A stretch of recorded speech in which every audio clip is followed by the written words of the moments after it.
Comment déterminer la nature de la section d'un pavé droit par un plan parallèle à une arête?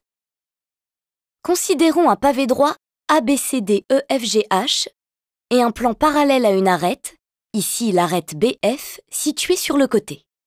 Ce plan est parallèle à l'arête BF.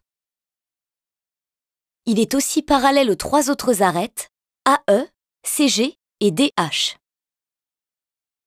Que se passe-t-il lorsque ce plan coupe le pavé droit?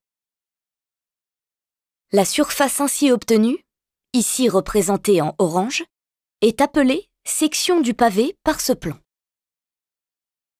Si on se place sur le côté face au plan de section, on constate que la section est un rectangle.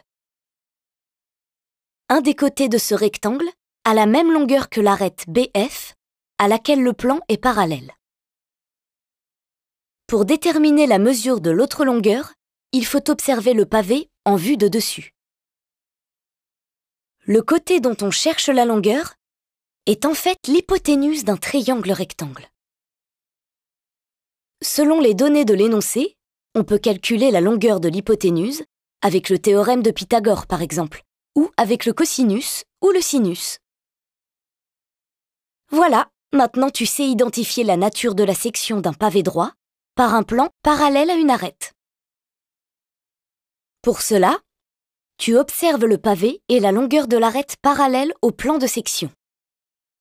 Tu en déduis que la section est un rectangle dont l'un des côtés a la même longueur que l'arête parallèle au plan. Tu peux déterminer la longueur de l'autre côté avec la propriété de Pythagore ou la trigonométrie.